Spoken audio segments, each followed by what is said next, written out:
wasn't there. I saw someone who was always engaged. I like her hair. Here to discuss is Oklahoma Senator Mark Wayne Mullin.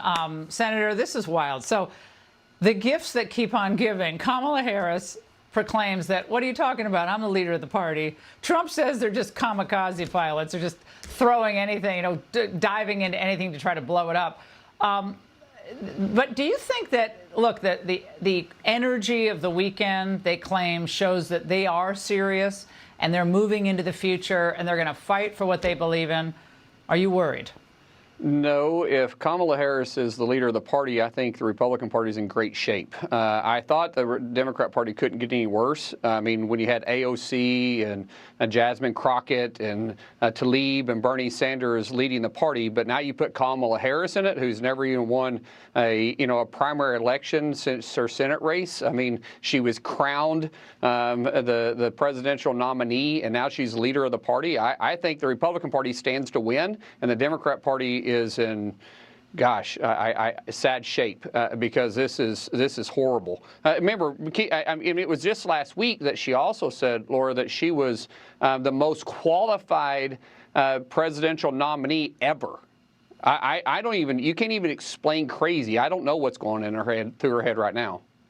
Well, Karine Jean-Pierre, of course, who was in the White House for years as Biden was seriously declining, never letting on, always top of his game. He outworks all of us after, he calls a lid at 11 a.m.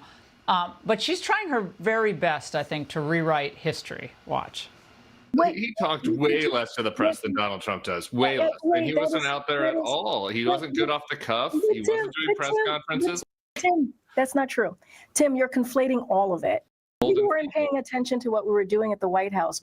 The president spoke to the American people a couple times a week.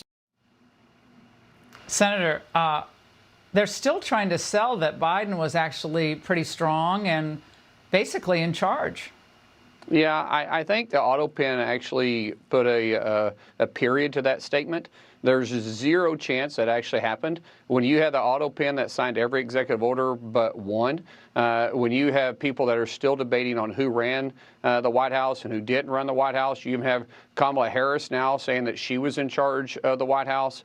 I think what we see here is you have a press secretary for Biden who is trying to cover up her lies still because she lied to the American people the entire time she was at that podium. And we all knew it. We could all see it. I mean, but she took us all for fools. But the Biden administration took us all for fools, which is why the American people kicked him out of office last November and put President Trump back in as leader. And by the way, now everything that Biden said that he couldn't do, President Trump has done. And he did it in a very short period of time.